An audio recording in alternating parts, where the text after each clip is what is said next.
Hey, tonight we're going to talk about what it was like to be a fighter pilot in World War II. You think your day was rough? Let me tell you about flying a wooden airplane into enemy territory at 50 feet, dodging German fighters while trying not to crash into a French farmhouse. Spoiler, it wasn't great for your nerves. Hey, if you're enjoying these bedtime stories about weird history, I'd really appreciate a like or subscribe. I'm curious where you're listening from. Drop a comment with your location and what time it is there. Is it actually bedtime? I know, you're trying to fall asleep and I'm about to tell you about flying through searchlights and flak, but trust me, it gets better. Now, find a cozy spot. Take a slow, deep breath and let your body sink into comfort as we journey back in time together. Congratulations, you've just woken up in a freezing cold barracks in England, 1943. The good news, you're alive and you're about to become one of the most feared pilots in the sky. The bad news, your stomach is already cramping from hunger, your feet are numb from the cold, and you're about to spend the next year flying a plywood airplane into the heart of German-occupied Europe. You roll over on the thin mattress, feeling the rough wool blankets scratch against your skin. The barracks around you smell like unwashed bodies, stale cigarettes, and that peculiar damp smell that seems to follow you everywhere in wartime Britain. Through the small window, you can see the grey dawn breaking over the airfield, and already you hear the distant rumble of engines warming up. Your flight boots sit beside your bunk, leather stiff with cold and age. When you slip your feet into them, the leather feels like ice against your skin. The mess hall serves you something that might generously be called breakfast. The porridge tastes like paste mixed with sawdust, and the tea could strip paint from a wall. But you're 22 years old, and like most of the pilots around you, you're grateful for whatever you can get. You look around at the other faces in the mess, young men trying to look confident while spooning down grey slop. Some of them won't be here next month. Statistics don't lie, and the statistics for fighter pilots in 1943 are not encouraging. You've been selected to fly the Mosquito, and that makes you either very lucky or very unlucky, depending on how you look at it. The de Havilland Mosquito is made almost entirely of wood, which sounds insane until you realise it's also one of the fastest aircraft in the world. The other pilots call it the Wooden Wonder, or just Mossy, and they say it with a mixture of affection and respect that borders on reverence. When fully loaded, this airplane can outrun most German fighters, which is good because it has to. There's no armour plating, no defensive guns pointing backward. Your only defence is speed and the skill to use it. Walking out to your aircraft in the morning mist, you can smell the familiar mixture of aviation fuel, engine oil, and damp earth. The Mosquito sits on the tarmac like a sleek wooden sculpture, its twin Merlin engines gleaming under the weak British sun. It's 40 feet long with a 54-foot wingspan, and it weighs just over 14,000 pounds when empty. Those numbers mean everything and nothing until you're actually sitting in the cockpit, feeling the airplane respond to your every movement like a living thing. The cockpit is cramped. You and your navigator sit side by side so close that you can smell what he had for breakfast and feel him tense up when things get dangerous. The instrument panel stretches in front of you, a bewildering array of dials, switches and gauges that you've memorized until you can find any of them in complete darkness. Because you'll need to. Many of your missions will be at night, flying so low that you can count the chimney pots on French farmhouses. When you strap yourself in, the harness cuts into your shoulders and chest. The seat is hard, barely padded, and within an hour of flying it will feel like sitting on concrete. But right now, as you run through your pre-flight checks, everything feels sharp and immediate. Your hands move over the controls with practiced efficiency, checking fuel flow, engine temperatures, oxygen supply. The radio crackles to life in your headphones, and suddenly you're connected to a network of voices that extends across all of occupied Europe. Starting the engines is a ritual that never gets old. The big Merlin engines cough, wheeze, then catch with a roar that you feel in your chest. The whole airplane vibrates around you, and for a moment you're reminded that you're sitting on top of two very powerful, very complex machines that could kill you in dozens of different ways if something goes wrong. The engine noise is so loud that even with your leather flying helmet, conversation becomes impossible except through the intercom system. Taxiing to the runway, you feel every bump and pothole through the thin tires. The Mosquito bounces and sways like a boat in choppy water, and you have to constantly adjust the rudder pedals to keep it moving in a straight line. Other pilots wave from their cockpits as you pass, and you wave back, knowing that some of these faces you'll never see again. The control tower gives you clearance for takeoff, and suddenly the moment is here. You push the throttles forward and the Merlins roar to full power. The acceleration presses you back into your seat as the Mosquito gathers speed, the airfield rushing past in a blur of green grass and concrete. At 90 miles per hour, you pull back gently on the control stick, and the airplane lifts off the ground with the grace of a bird. Flying the Mosquito is unlike anything else in the world. The controls are so responsive that the airplane seems to read your mind. Think about turning left and the aircraft banks before you've even moved the stick. The wood construction gives it a flexibility that metal airplanes lack. And in turbulence, it bends and flexes rather than fighting the air. It's almost alive under your hands. But right now, you're just learning. Your early missions are training flights over the English countryside, learning to navigate by landmarks, practicing formation flying, getting used to the peculiar challenges of flying a wooden airplane. You learn that the Mosquito doesn't like to be rushed. Try to pull too many Gs in a turn, and the wooden structure will remind you of its limits with ominous creaking sounds. Push the engines too hard for too long, and the temperatures will climb into the red zone faster than you can say engine failure. Your instructor is a veteran pilot who's already completed one tour of operations and lived to tell about it. This makes him practically ancient at the age of 25, and he treats you with the patience of a man who's seen too many young pilots make fatal mistakes. The airplane will keep you alive if you treat it right, he tells you as you practice low-level flying over the Scottish Highlands. But it's not forgiving. Make a mistake down here, and you won't have time to make another one. Low-level flying is an art form that takes months to master. You learn to read the terrain ahead, to spot power lines and radio masts before they become a problem, to use hills and valleys to hide from radar. At 50 feet above the ground at 250 miles per hour, everything happens very fast. A momentary lapse in concentration, a split-second delay in reaction time, and you'll be nothing more than a smoking crater in a farmer's field. You practice navigation using nothing but your eyes and a map. No radio beacons, no electronic aids, just the skill to pick out landmarks and dead reckon your way across hundreds of miles of hostile territory. You learn to identify German airfields from the air, to spot the telltale patterns of aircraft dispersal areas and the distinctive layout of anti-aircraft gun positions. Every piece of information might save your life someday. The navigation training is relentless. Your navigator sits beside you with his charts and instruments, calling out course corrections and keeping track of wind drift and ground speed. Together, you learn to work as a team, each anticipating what the other needs before it's asked for. In combat, this wordless communication will be the difference between life and death.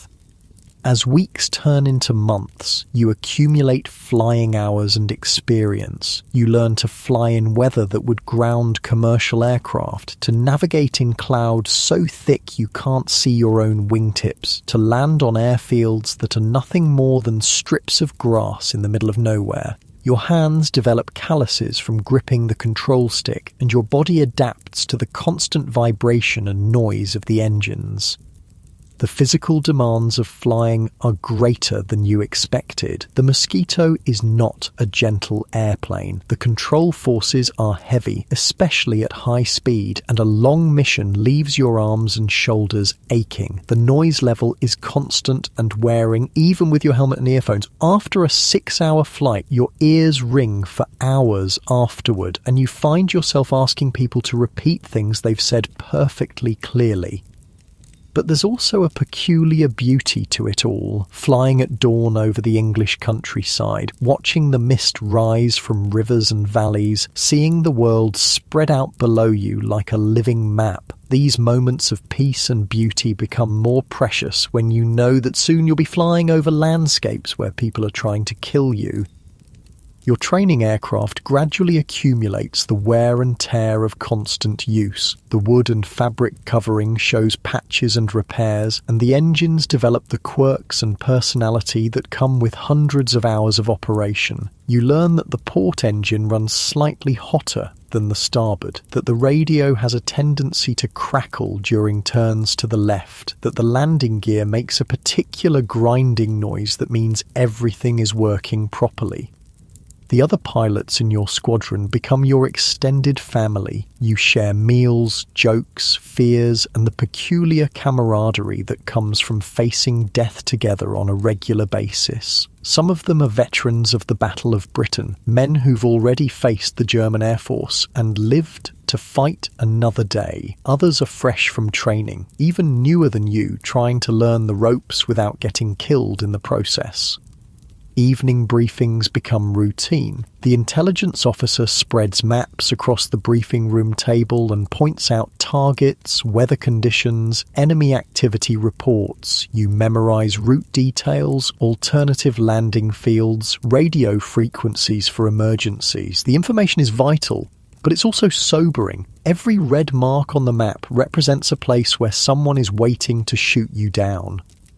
Sleep comes hard in those early days. Your mind replays every detail of the day's flying, every mistake, every near miss, every lesson learned. The barracks never truly quiet down, as someone is always returning from a mission, preparing for an early takeoff, or dealing with the aftermath of operations gone wrong. You learn to sleep through the sound of engines starting up at all hours, the tramping of boots in the corridors, the muffled conversations of men trying not to wake their squadron mates. Your body adapts to the irregular schedule of military flying. Breakfast at 4 a.m, missions at dawn, debriefing in the late morning, aircraft maintenance in the afternoon, more flying if the weather holds, meals come when they come, sleep when you can get it, and always the knowledge that tomorrow might bring something that will test every skill you've learned. The weather in Britain seems determined to make flying as difficult as possible. Rain, fog, snow and wind are constant companions. You learn to take off in conditions that would make a civilian pilot turn around and go home. Visibility measured in dozens of yards rather than miles. Crosswinds that push the airplane sideways down the runway. Ice that forms on the wings and threatens to bring you down. But gradually, almost without noticing it, you become competent. The controls feel natural in your hands. Navigation becomes second nature, and the partnership with your navigator develops into something approaching telepathy. You're ready for your first operational mission, and that's when things get really interesting. Because now they're going to send you into German-occupied Europe, where people are waiting to shoot you down with everything from fighter aircraft to farmers with shotguns. Your training is over and the real war is about to begin. Your first operational mission comes on a cold September morning in 1941. The briefing room smells like stale tobacco and nervous sweat as you study the target photographs spread across the wooden table. Tonight, you're going to attack a German airfield in occupied France. And the intelligence officer's matter-of-fact tone doesn't quite hide the fact that this is essentially a suicide mission with slightly better odds than usual. The target is here. he says, pointing to an aerial photograph that shows neat rows of aircraft parked beside concrete runways. Luftwaffe fighter base, approximately 40 miles inland from the French coast. Your job is to sneak in at low level, shoot up as many aircraft as you can find, and get out before their fighters can scramble. You nod along with the other pilots, but your stomach is doing backflips as you absorb the details. The route takes you across the English Channel at wave-top height, then inland through a maze of valleys and forests using darkness and terrain to avoid German radar. If everything goes according to plan, you'll arrive over the target just before dawn, when the German pilots are least alert and most vulnerable. The good news is that the Mosquito is perfect for this kind of mission. The bad news is that if anything goes wrong, you'll be hundreds of miles from help, flying over territory where every person on the ground is either your enemy or too terrified to help you. You spend the afternoon preparing your aircraft with obsessive attention to detail. Every rivet, every control surface, every instrument gets checked and double-checked. Your navigator plots the route on his charts, measuring distances and calculating fuel consumption with the precision of a mathematician. The armourer loads your 4 20mm cannons with high-explosive shells designed to punch through aircraft skin and explode inside fuel tanks. As evening approaches, you pull on your flying gear with the ritualistic care of a knight donning armour. The thick sheepskin-lined jacket weighs heavy on your shoulders, but you know you'll need every bit of insulation once you climb to altitude. The leather flying helmet fits snugly over your head with built-in earphones that connect you to your navigator and the outside world. Your oxygen mask hangs loose around your neck, ready to be strapped on when you climb above 10,000 feet. Walking out to your aircraft in the gathering dusk, you can feel the nervous energy crackling through the squadron. Ground crews make final adjustments to engines and weapons, while pilots and navigators conduct their own pre-flight inspections. The Mosquito looks different in the dim light, more sinister somehow, its camouflage paint scheme blending into the shadows. Climbing into the cockpit, you're struck by how cramped everything feels when you're wearing full flying gear. The thick jacket restricts your movement, and the parachute pack digs into your back. Your navigator settles in beside you, charts and instruments arranged within easy reach. Together, you run through the pre-flight checklist with methodical precision, each item checked and confirmed. Starting the engines in near darkness is a leap of faith. The Merlins cough and wheeze before catching with their familiar roar, flames shooting briefly from the exhaust stacks. The whole aircraft vibrates around you, and you can feel the power waiting to be unleashed. Engine temperatures climb slowly in the cold air, and you wait patiently for everything to reach operating limits. Takeoff is routine until you realise it isn't. Once you're airborne and climbing into the darkening sky, the reality of what you're about to do settles over you like a heavy blanket. You're flying toward German-occupied territory with the intention of attacking heavily defended targets. And your survival depends entirely on speed, stealth, and more luck than any rational person should expect to have. The flight across England passes quietly. Below you, the countryside is blacked out for the war, with only occasional flashes of light from trains or vehicles violating the blackout restrictions. Your navigator keeps track of your position using landmarks that are barely visible in the darkness, cross-referencing compass headings with the steady passage of time. As you approach the English Channel, you begin your descent toward the water. This is where things get interesting. For the next hour, you'll be flying at 50 feet above the waves, low enough that German radar stations won't detect you until you're practically on top of them. The theory is sound. The practice is terrifying. At 50 feet above the channel, flying at 200 miles per hour in darkness, every sense in your body is screaming danger. The water below looks solid black, and your altimeter becomes the most important instrument in the cockpit. Too high, and you'll show up on enemy radar. Too low, and you'll fly straight into a wave and disappear without a trace. The darkness plays tricks on your eyes. What looks like a clear horizon turns out to be a wall of cloud. What appears to be empty sky ahead might hide another aircraft on a collision course. Your navigator calls out course corrections through the intercom, his voice steady despite the circumstances, and you make small adjustments to heading while fighting the constant temptation to climb higher where things feel safer.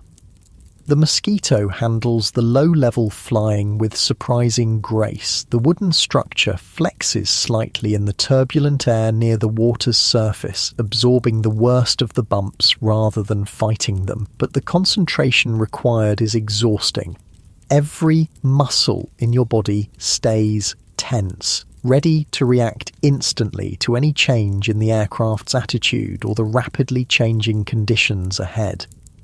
Your hands grip the control stick with enough force to leave permanent indentations in the leather grip. Sweat runs down your back despite the cold, and your breathing comes in short, shallow gasps that fog up the inside of your oxygen mask. The engine noise is constant and hypnotic, a steady roar that drowns out almost everything else. Halfway across the channel, your navigator taps your shoulder and points ahead. The French coast appears as a slightly darker line against the dark sky, barely visible but definitely there. This is the moment of truth. Once you cross that coastline, you're in enemy territory and everything changes. Crossing the coast now, your navigator's voice crackles through the intercom, and suddenly you're flying over German-occupied France. The landscape below is completely dark, but you know that hundreds of thousands of German soldiers are down there, along with radar stations, anti-aircraft guns, and fighter aircraft that would be very interested in shooting you down.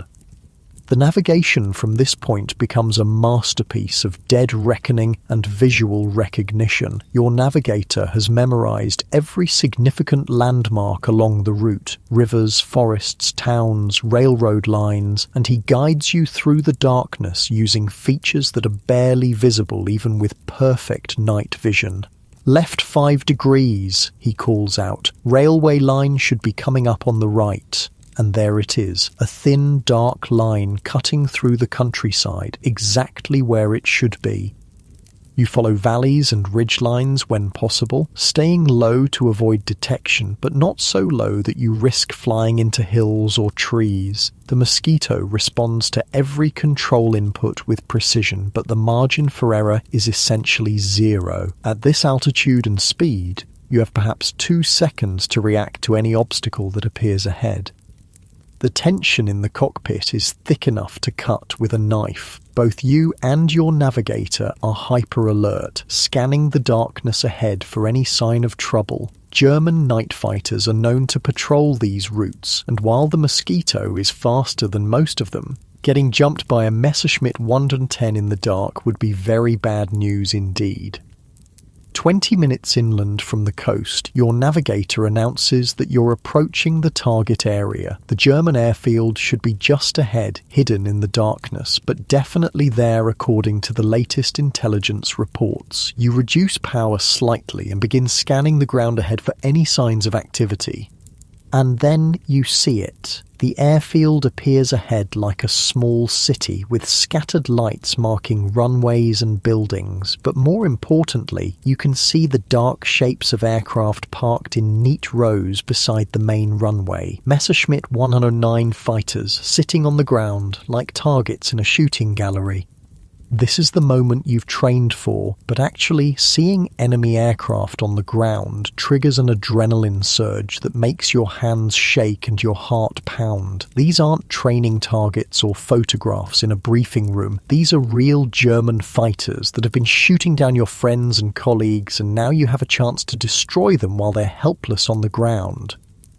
You circle the airfield once to get oriented, staying far enough away to avoid detection. The layout matches the intelligence photographs perfectly. Runways, dispersal areas, hangars, and control tower all exactly where they should be. Your navigator counts aircraft and identifies the most profitable targets while you plan your attack run.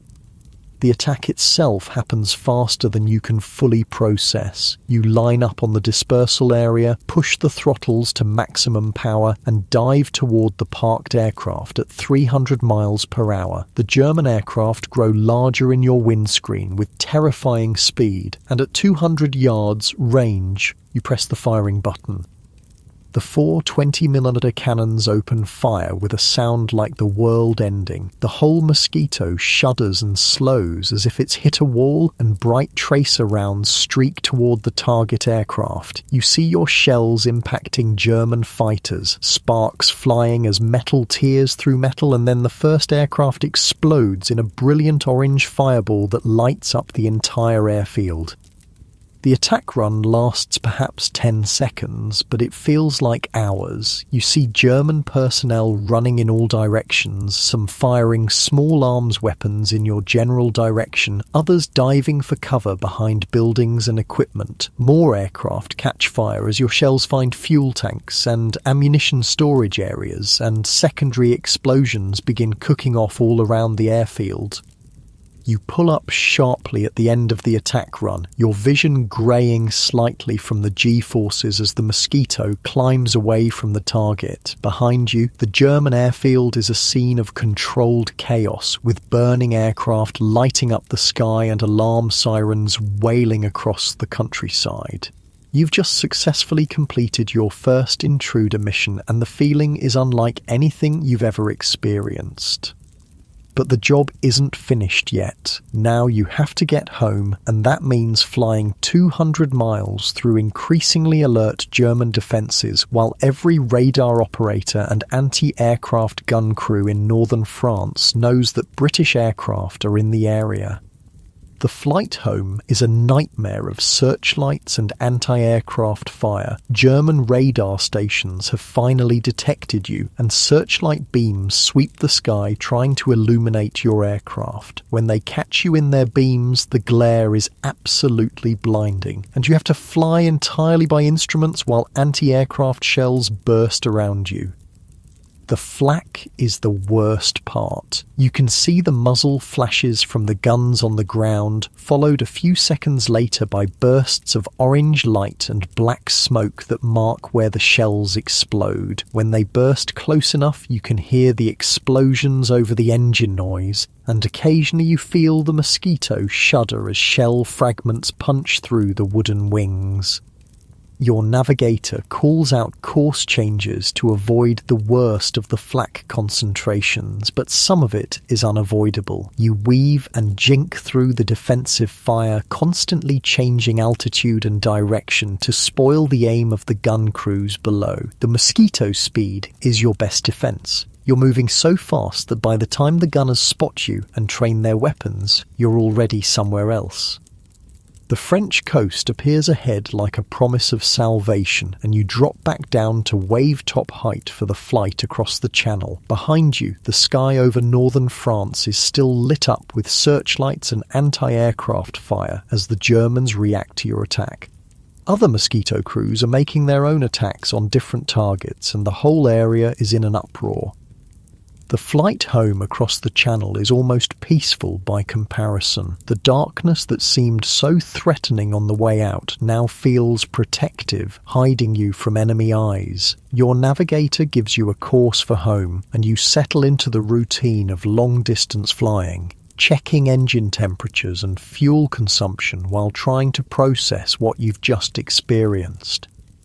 Landing back at your home base as the sun comes up feels surreal. Ground crews rush out to check your aircraft for damage, while you and your navigator climb stiffly out of the cockpit. Your legs are shaky from the adrenaline come down, and your hands won't stop trembling as you pull off your flying helmet.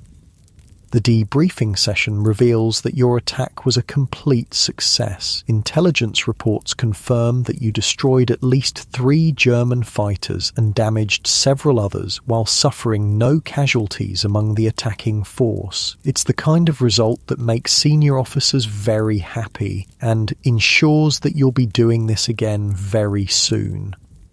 But as you finally collapse into your bunk in the pre-dawn hours, exhaustion overwhelming the adrenaline, you realize that this was just the beginning. The war has years left to run, and every successful mission only means that you'll be sent on more dangerous ones. The survival statistics for intruder pilots are not encouraging, and you're going to be testing those odds over and over again. Your body finally relaxes into the thin mattress, muscles aching from hours of tension and concentration. Outside, you can hear other aircraft returning from missions, engines winding down as crews complete their own small victories against impossible odds. Tomorrow will bring new briefings, new targets, and new opportunities to test your luck against German defences. But for now, you're alive, your aircraft is intact, and somewhere in occupied France there are 3 fewer German fighters that will never threaten Allied bombers again. It's enough to let you sleep, at least until the next mission briefing. By early 1944, your night intruder missions have become routine, but now they're asking you to do something completely different. Instead of sneaking around in the dark, you're going to fly precision bombing missions in broad daylight. The target this time isn't a German airfield or supply depot. It's a prison in northern France where over 100 French resistance fighters are scheduled to be executed tomorrow morning. The briefing room feels different this time. The usual casual banter is replaced by an almost religious silence as Wing Commander Picard spreads the photographs across the table. You've heard of Picard, of course. Every Mosquito pilot has. He's the man they filmed for the propaganda movie Target for Tonight, and he's led more successful missions than anyone has a right to expect. If he's leading this operation, it means someone very important thinks it can actually work. Operation Jericho, Picard announces, his voice carrying the weight of absolute authority. We're going to break open a prison. The aerial photographs show a rectangular building surrounded by high walls, sitting in the middle of farmland like a grey stone island. It looks impossibly small from the air, and you realise with growing dread that you're expected to hit specific sections of those walls with surgical precision. The plan is audacious beyond belief. 19 Mosquito fighter bombers will attack in 3 waves, with each wave targeting different parts of the prison structure. The first wave will blow holes in the outer walls. The second wave will destroy the guards' quarters. The third wave will attack the inner walls where the prisoners are held. The timing has to be perfect, the bombing absolutely precise, and all of this while German fighters scramble to intercept you. Your navigator bends over the maps with intense concentration, measuring distances and calculating approach angles. The prison sits beside a straight Roman road that runs for miles through the French countryside, providing a perfect lead-in for the bombing run. But it also means you'll be flying straight and level for several minutes while German anti-aircraft gunners have plenty of time to line up their shots. The weather briefing is both good news and bad news. Clear skies will give you perfect visibility for the precision bombing, but it also means German fighters will have no trouble finding you. The wind is light, which helps with bombing accuracy, but there's a front moving in from the Atlantic that could complicate the return flight. You spend the morning going over every detail of the mission until you could fly it in your sleep. The approach route, the bombing altitude, the escape path back to the channel. Your navigator has memorized every landmark between England and the target, and you've practiced the actual bombing run so many times that your hands move automatically through the sequence.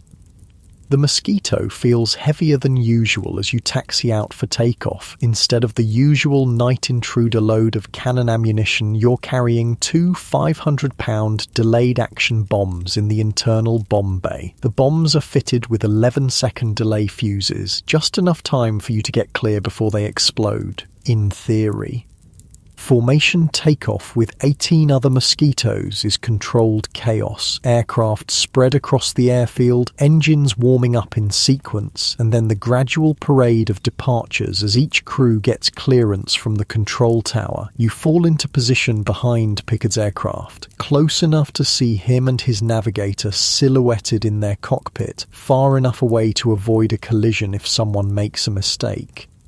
The flight across the channel is routine until it isn't. Flying in broad daylight, you can see for miles in every direction, but that also means German radar stations are tracking your formation from the moment you leave the English coast. Radio chatter on the German frequencies indicates that fighters are already scrambling to intercept you, and suddenly this precision bombing mission has turned into a race against time.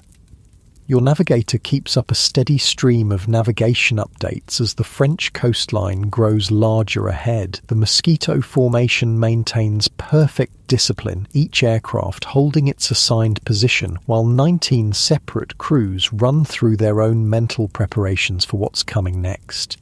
You check your oxygen mask connection, adjust your seat harness, and run through the bombing sequence one more time. Crossing into French airspace, the landscape below is winter-brown fields and bare trees dotted with small villages that look peaceful from 5,000 feet. But you know that German observers are already telephoning reports of your formation to fighter control centers, and somewhere ahead German Focke-Wulf 190s are climbing to intercept altitude. The Roman road appears exactly where it should be, a straight line cutting through the countryside like a navigator's dream. Pickard leads the formation into line astern formation, and suddenly you're following a trail of Mosquitoes toward a target that's still invisible ahead. Your pulse quickens as you realize this is really happening. You're about to attempt precision bombing of a building that's surrounded by friendly prisoners. The prison materializes ahead like something from a nightmare. Grey stone walls surrounding rectangular buildings with guard towers at each corner and what looks like a church parade ground in the center courtyard. Through your windscreen, you can actually see people moving around inside the walls.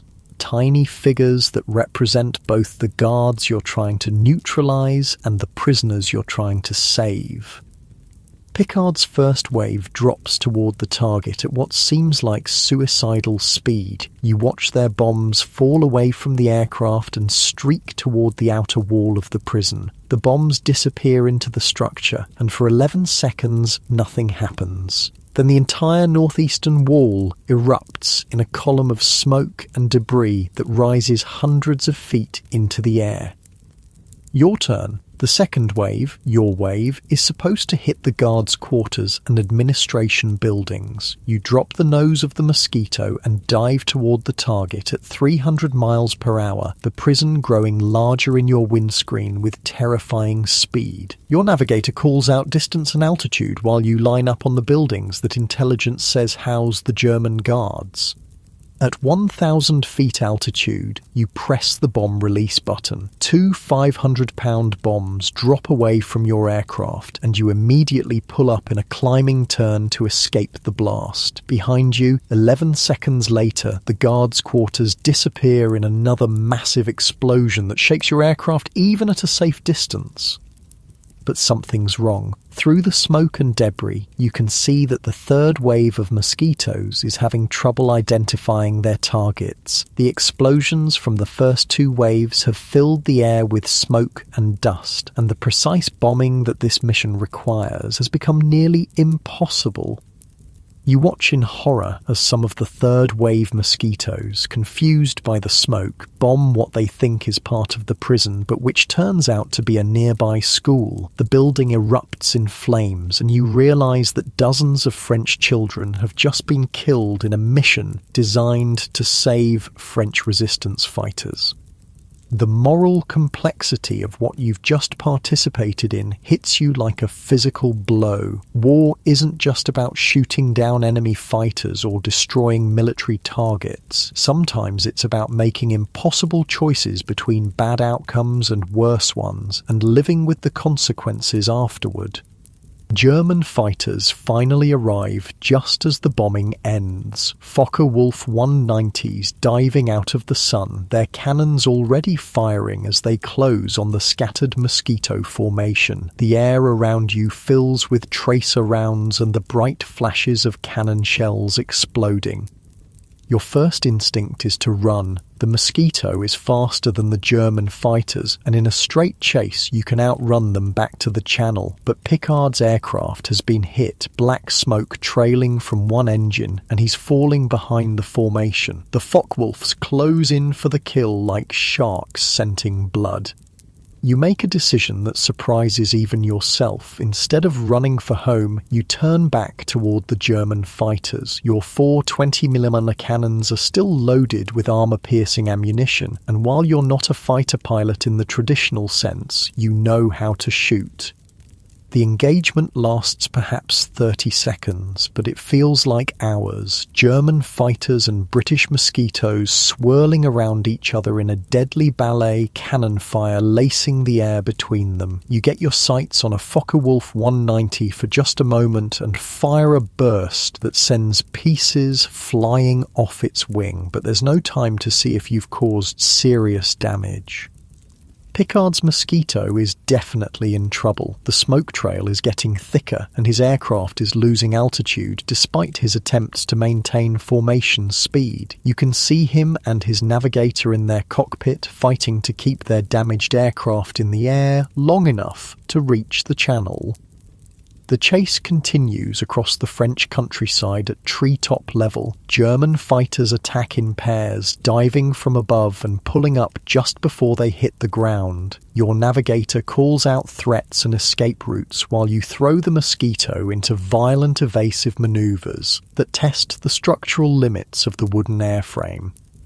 The French coast appears ahead, but Picard's aircraft is getting lower and slower. The damaged engine finally quits completely, windmilling uselessly as he struggles to maintain flying speed on one engine. You can see that he's not going to make it to the Channel, let alone all the way back to England.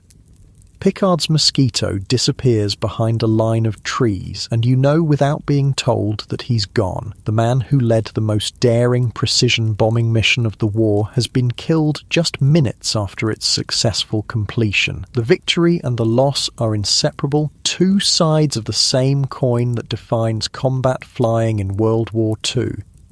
The flight home is subdued despite the mission's success. Radio reports confirm that the prison walls were breached and that over 250 prisoners escaped, including many of the resistance fighters who were scheduled for execution. But the cost includes Picard and his navigator, plus the French civilians killed when bombs hit the school by mistake. Landing back at your base, you sit in the cockpit for several minutes after shutting down the engines. Your hands are shaking again, but this time it's not just from adrenaline. The precision required for daylight bombing is far more demanding than night intruder work, and the moral complexity of the missions is something no amount of training can prepare you for. The debriefing session is thorough but subdued. Intelligence officers want to know exactly which buildings were hit, how many bombs found their targets, what the German fighter response was like. But everyone in the room knows that the most important question can't be answered by any debriefing. Was it worth it? Did the lives saved justify the lives lost? That evening, you write a letter home that you'll never send. How do you explain to your family what it feels like to drop bombs on a building that contains both enemies and friends? How do you describe the split-second decisions that determine who lives and who dies? How do you find the words for experiences that exist outside normal human comprehension? Your navigator finds you in the mess hall, staring at a cup of tea that's gone cold while you wrestle with thoughts that have no easy answers. He doesn't say anything, just sits down across from you and lights a cigarette. After a while, he mentions that there's another mission briefing scheduled for tomorrow morning, a German rocket site in northern France that needs to be destroyed before it can launch flying bombs at London.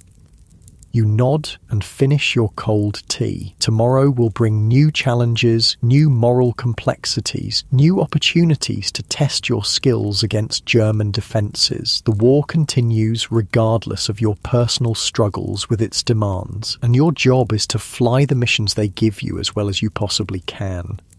But tonight, lying in your narrow bunk, listening to the wind rattle the windows of the barracks, you think about Picard and his navigator, about French school children who died because of targeting mistakes, about resistance fighters who lived because 19 Mosquito crews were willing to attempt the impossible.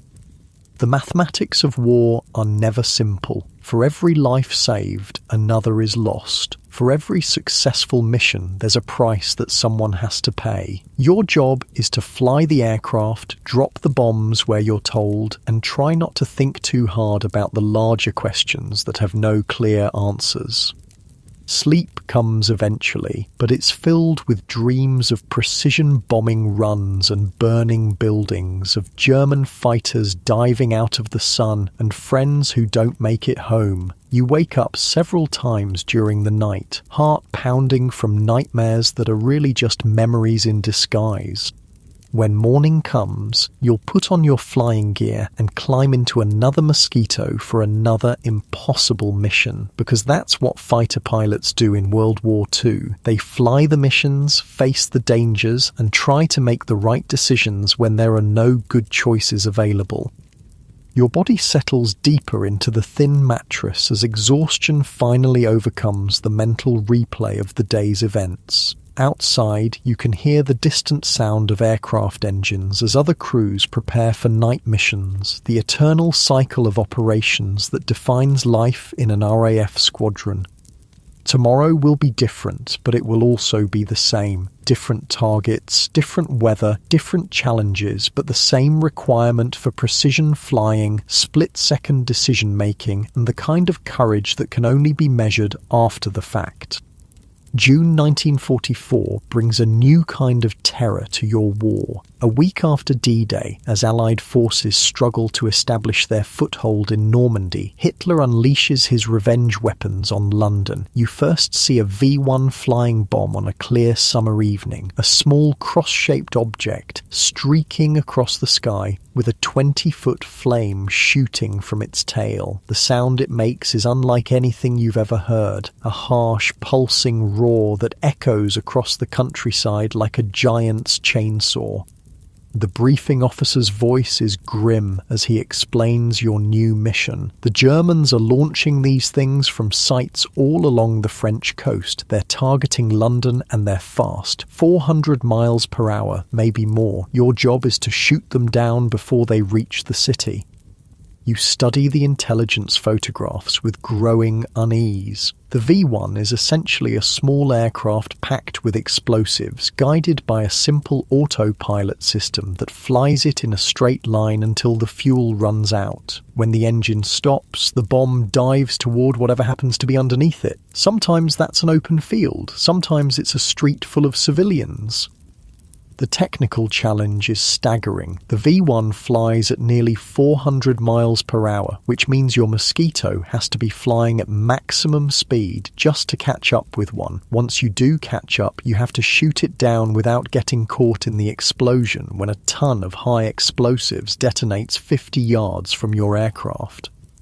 Your first V-1 interception attempt teaches you just how difficult this new mission is going to be. You're patrolling at 10,000 feet over the Kent countryside when radar control vectors you toward an incoming target. Bogey bearing 090, distance 20 miles, low level, high speed. You turn toward the intercept heading and push the throttles to maximum power. The Mosquito accelerates smoothly, but even at full power you're barely gaining on the target. Through your windscreen you can see the distinctive flicker of the V-1's pulse jet engine, a bright dot of flame racing across the landscape below. The interception geometry is critical. You can't attack from directly behind because the V1 is too fast. You can't attack from the side because the overtaking speed would be too high for accurate shooting. The only option is to dive from above, using gravity to help you catch up and try to get your guns on target during the brief moment when your flight paths converge. You roll into a steep dive, the Mosquito screaming down toward the V1 at close to 450 miles per hour. The wooden airframe shudders and groans under the stress, and you can feel the control stick getting heavier as the speed builds. Your navigator calls out the closing distance while you fight to line up your gun sight on the small, fast-moving target. At 300 yards range, you open fire with all 4 cannons. The recoil slows the Mosquito dramatically, and bright tracer rounds streak toward the V1. You see strikes on the target, sparks flying from its metal skin, but the flying bomb continues on its course, apparently undamaged. You're closing too fast. The V1 fills your windscreen, growing larger with terrifying speed, and suddenly you realize you're about to collide with it. You pull back hard on the control stick, the Mosquito climbing sharply away from the target, G-forces pressing you down into your seat until your vision starts to grey at the edges. The V1 explodes beneath you with a brilliant white flash that temporarily blinds you. The blast wave hits your aircraft like a giant fist, throwing the Mosquito sideways and upward in a violent motion that tests every rivet and joint in the wooden structure. For a moment you think the airplane is going to come apart around you, but somehow it holds together. When your vision clears, you're flying through a cloud of debris and smoke. Small pieces of metal patter against the windscreen and wings like deadly hail, and there's a strong smell of explosives in the cockpit despite your oxygen mask. You check the engine instruments frantically, looking for signs of damage, but miraculously everything appears normal. The V1 threat changes everything about flying in 1944. These weapons are being launched around the clock, day and night, in weather that would ground normal aircraft. Your squadron is taken off intruder duties and assigned to full-time V1 interception, patrolling the skies over southern England in 8-hour shifts that push both aircraft and crew to their absolute limits. The physical demands of V1 interception are unlike anything you've experienced before. Chasing these high-speed targets requires flying the Mosquito at maximum power for extended periods, and the constant high-speed maneuvering is exhausting. After 4 hours of interception patrols, your arms ache from fighting the heavy control forces, and your body is soaked with sweat despite the cold air at altitude. The mental stress is even worse. Knowing that each V1 you fail to intercept will explode somewhere in London creates a pressure that's different from normal combat operations. When you're attacking a German airfield, failure means you don't destroy enemy aircraft. When you're intercepting V1s, failure means that families in London die in their homes. You develop new techniques for destroying the flying bombs. Head-on attacks are too dangerous because of the closing speed, but you discover that you can tip them over by flying alongside and using your wingtip to upset their control surfaces. It's incredibly dangerous flying that requires positioning your aircraft within inches of an explosive device traveling at 400 miles per hour, but sometimes it works. The successful tip-over maneuver is a thing of beauty when it works properly. You approach the V1 from slightly above and behind, matching its speed exactly, then ease your wingtip under its wingtip. A gentle nudge is enough to upset the simple gyroscopic guidance system, sending the flying bomb into a spiral that ends with it crashing into an empty field instead of reaching its target. But more often, you have to destroy them with gunfire, and that means flying directly into the explosion. You learn to time your attacks so that the V1 explodes while you're pulling up and away, using every bit of the Mosquito's performance to get clear of the blast. Even so, your aircraft accumulates damage from debris and blast effects, with fabric patches and metal plates covering holes punched by flying fragments. The summer of 1944 becomes a blur of high-speed chases across the English countryside. You patrol the same routes day after day, vectored by ground control toward incoming V1s with monotonous regularity. Some days you shoot down 3 or 4, other days the flying bombs sneak through undetected and you hear about the explosions on the BBC Evening News. Your navigator keeps careful records of your interceptions, plotting each successful engagement on a map of southern England. The pattern that emerges shows the deadly efficiency of the German V1 campaign. Most of the flying bombs are aimed directly at central London, following flight paths that take them over the most densely populated areas of the city. The autumn weather makes V1 interception even more challenging. Low clouds and poor visibility hide the flying bombs until they're almost impossible to intercept, and the shorter days mean that most of your patrols are flown in darkness. Night interception of V1s is a nightmare of radar vectors and split-second reactions, with the additional hazard of collision with other British aircraft. Your most successful V1 engagement comes on a clear October morning when radar control vectors you toward a formation of 3 flying bombs approaching the Kent coast. Multiple targets mean multiple opportunities, but also multiple chances for things to go wrong. You approach the first V1 from a high-side attack, diving down from 12,000 feet to intercept altitude. The gunfire that destroys it also puts you directly in the path of the second V1, forcing you into violent evasive maneuvers that leave you disoriented and struggling to regain control. Your navigator talks you back onto the second target, his calm voice cutting through the chaos of high-speed flight. Target bearing 270, 2 miles, same altitude. You roll out on the intercept heading just as the second V1 passes directly in front of you, close enough to see the crude welding marks on its metal skin. The deflection shot that destroys the second V1 is pure instinct rather than calculated gunnery. You fire a brief burst just ahead of the target's nose, and the flying bomb flies directly into the stream of cannon shells. The explosion is so close that you can feel the heat through the cockpit canopy, and the blast wave flips your aircraft onto its back before you can react. Recovering from the inverted position takes precious seconds, and when you finally roll upright, the third V1 is nowhere to be seen. Your navigator picks it up on his charts, tracking its progress toward London while you struggle to catch up. The chase becomes a desperate race across the southern suburbs, with the V1 maintaining its lead despite your best efforts. You finally catch the third flying bomb over the outskirts of London, but by then it's too close to the city for safe interception. The explosion, when you finally destroy it, shatters windows for miles around and adds another crater to the London landscape. It's a successful interception by the technical definition, but seeing the destruction below makes it feel more like a failure.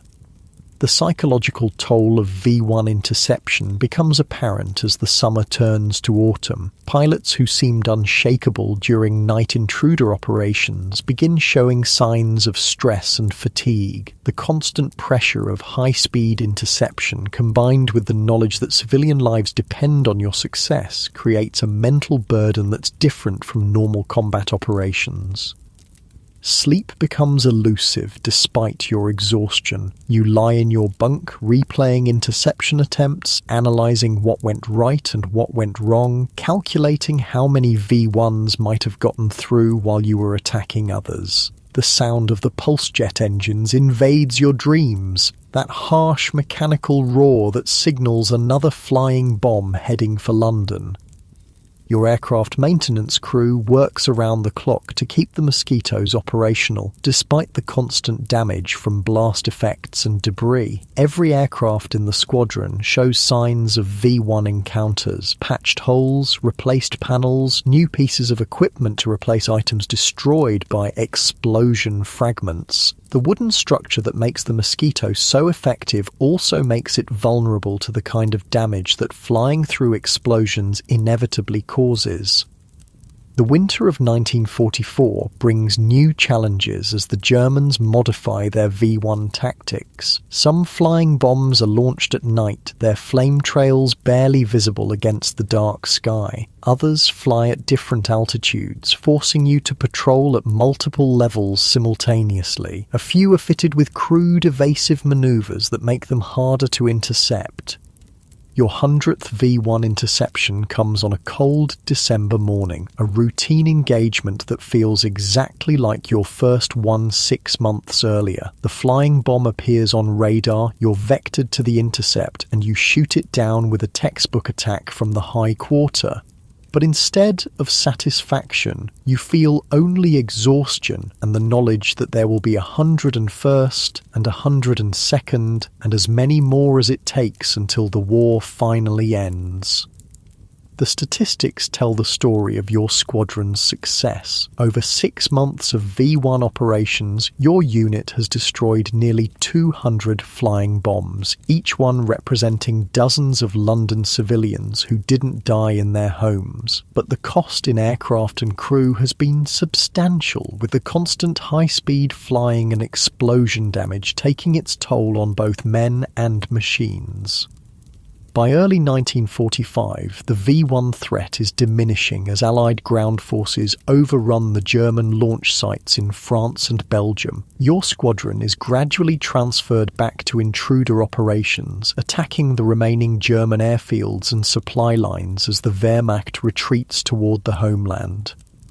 But the transition back to normal combat operations feels strange after months of V-1 interception. Flying at normal speed seems almost leisurely after spending so long at maximum power, and attacking stationary targets on the ground lacks the immediate urgency of chasing flying bombs across the English countryside.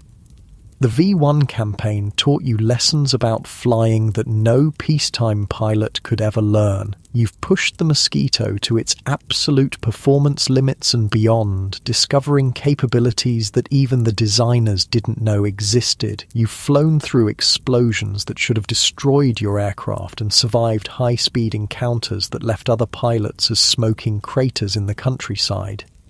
More importantly, you've learned about the relationship between technical skill and moral responsibility. Every successful V-1 interception represented not just flying ability, but the lives of people you would never meet. Families who went to sleep safely because you managed to shoot down a flying bomb before it reached their neighborhood. As 1945 begins, you're flying different missions against different targets, but the lessons learned during the V-1 campaign remain. The precision flying, the split-second decision-making, the ability to operate effectively under extreme stress, all skills that were developed during those desperate summer months when German revenge weapons threatened to turn London into rubble.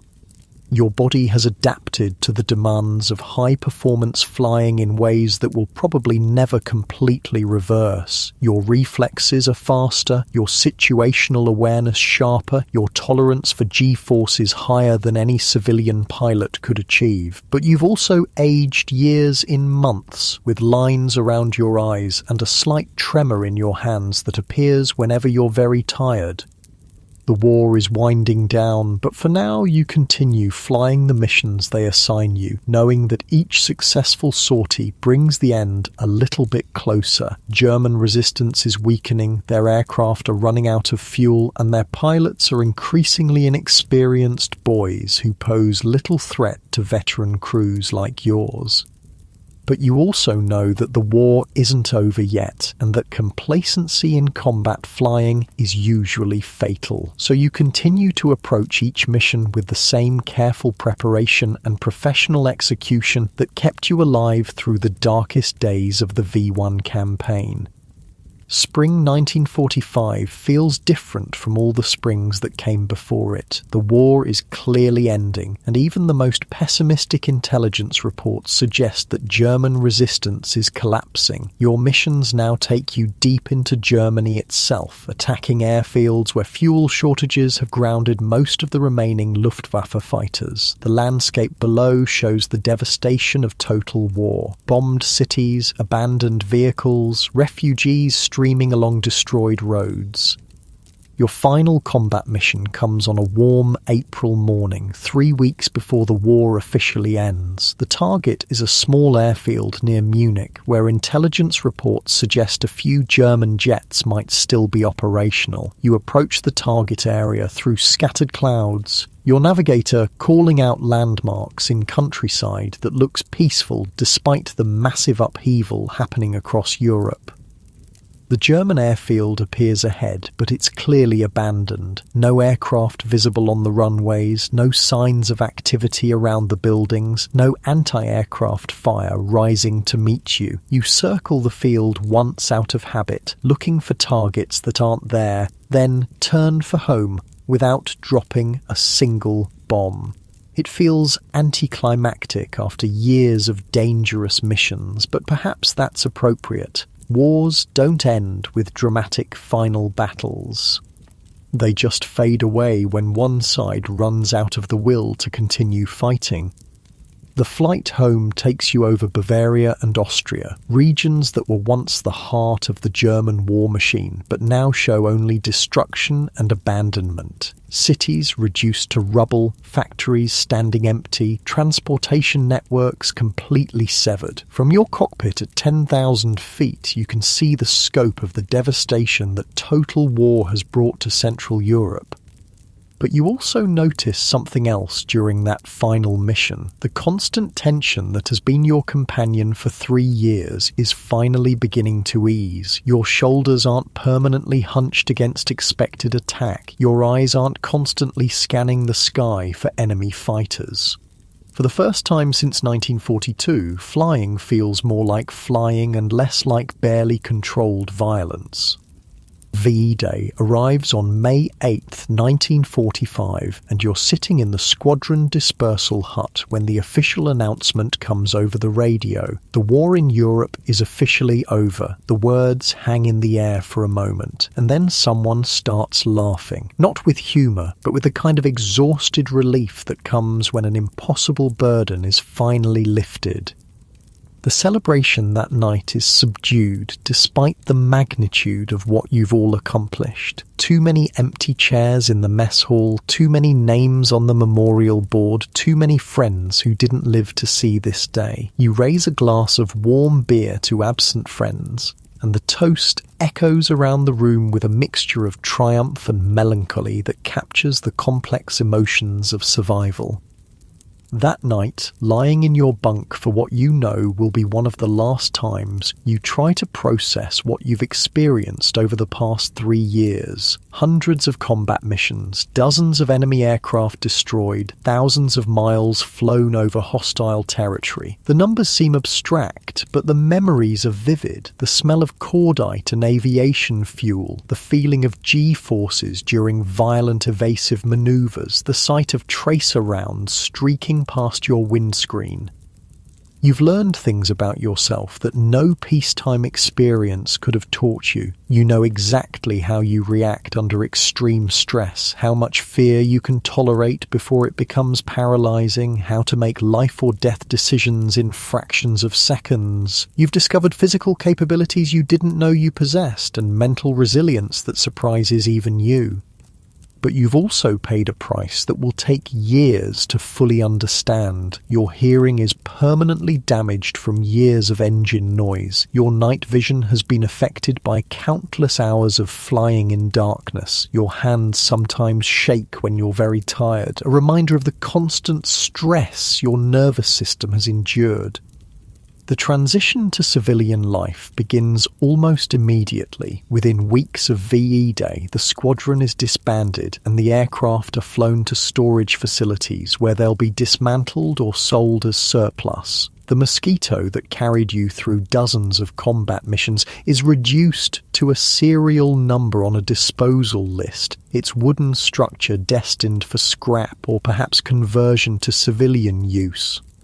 Saying goodbye to your navigator is surprisingly difficult. You've shared experiences that can't be explained to people who weren't there and developed a working relationship based on absolute trust under the most dangerous circumstances imaginable. You exchange addresses and promises to stay in touch, but you both know that civilian life will probably take you in different directions.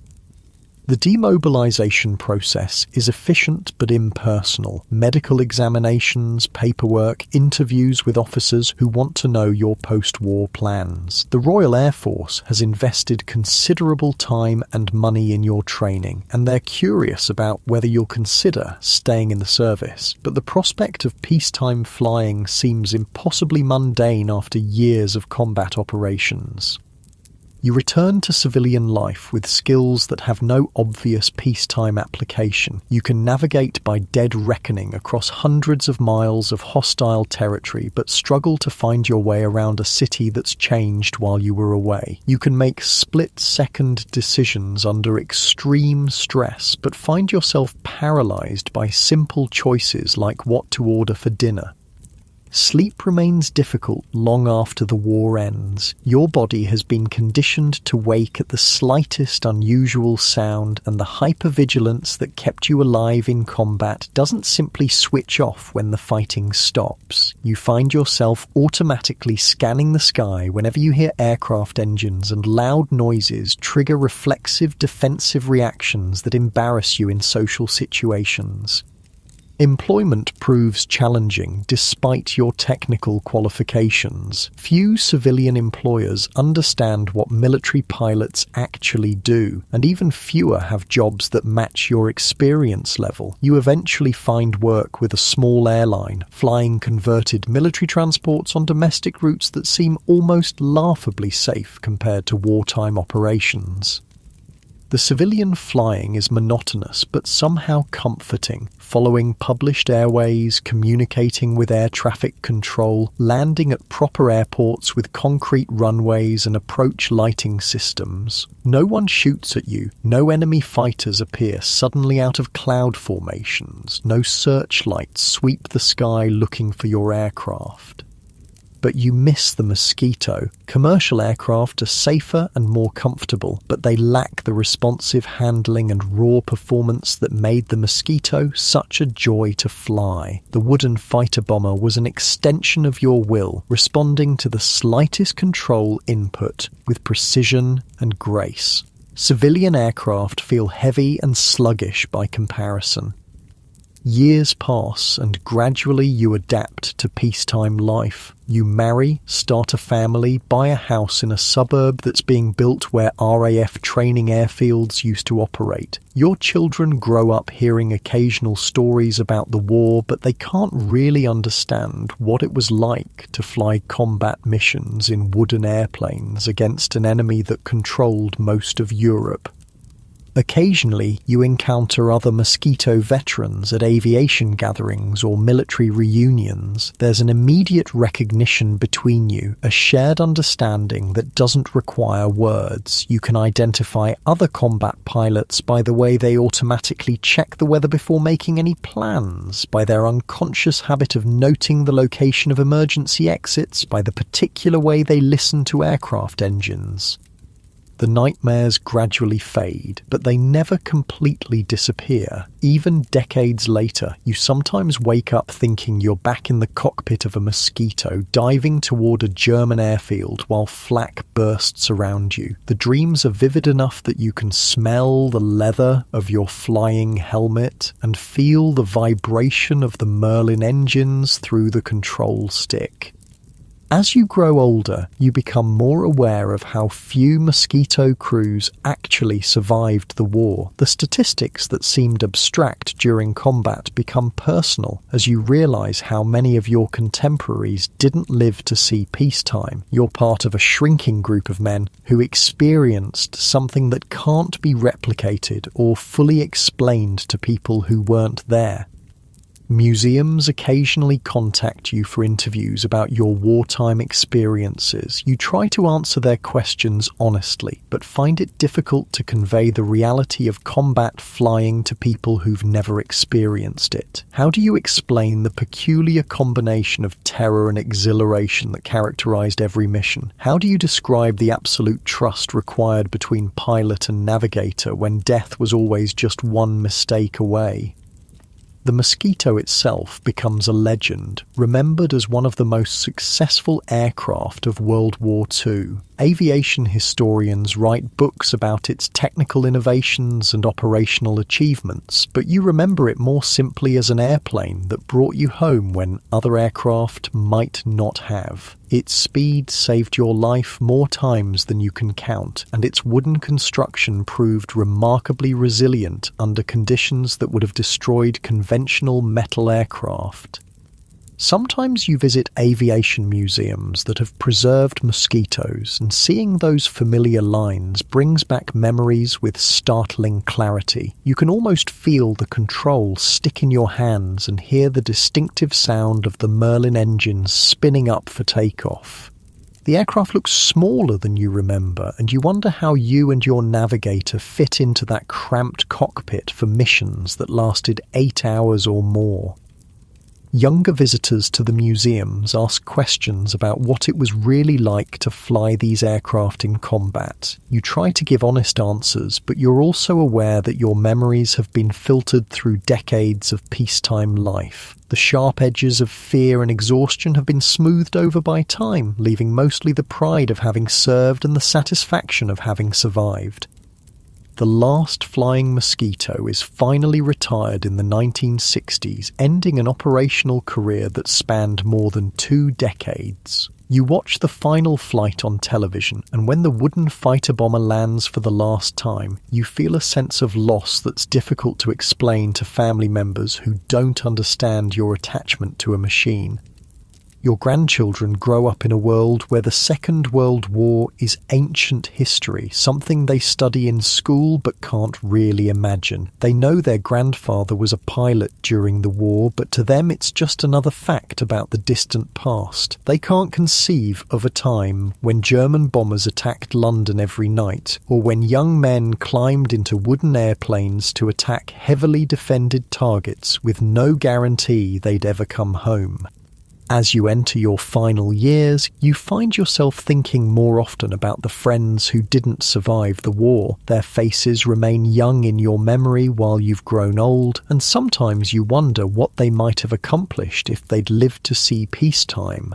The debt you owe to their sacrifice is something you've carried for decades, and it influences every major decision you make in civilian life. The physical effects of wartime flying become more noticeable as you age. Your damaged hearing requires hearing aids, and your night vision is poor enough that you stop driving after dark, but your hands remain steady, and when you demonstrate aircraft controls to curious museum visitors, the muscle memory of decades-old training returns with surprising clarity. Your children and grandchildren eventually understand that your wartime experiences shaped everything about your post-war life. Your insistence on mechanical reliability, your habit of maintaining emergency supplies, your reluctance to waste food or fuel, all traces of lessons learned when shortage and mechanical failure meant the difference between life and death. The stories you tell become family legend, passed down to grandchildren who repeat them to their own children. But you know that something essential is lost in each retelling, that the reality of combat flying can't be captured in words. The fear, the cold, the exhaustion, the split-second decisions, the absolute dependence on machinery and teamwork, these things can only be truly understood by people who experience them firsthand. Late at night, when sleep doesn't come easily, you sometimes find yourself mentally flying old missions. The routes are still clear in your memory. The channel crossing at 50 feet, the navigation landmarks that guided you through hostile territory, the final approach to targets that were heavily defended by people who wanted to kill you.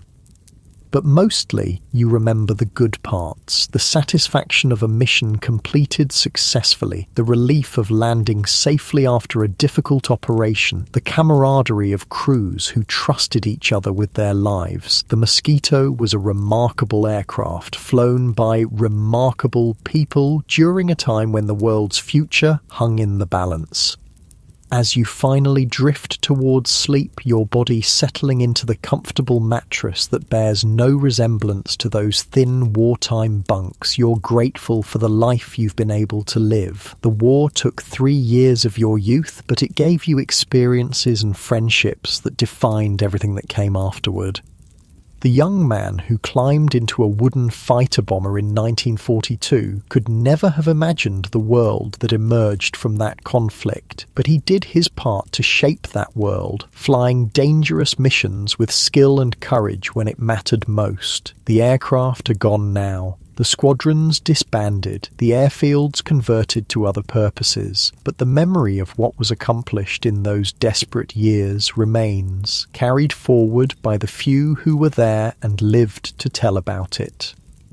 Your breathing slows as sleep finally comes, and in your dreams you're young again, flying a Mosquito through clean air toward a horizon full of possibilities. The engines run smoothly, the wooden wings flex gently in the turbulence, and ahead lies another day when courage and skill might make all the difference in the world.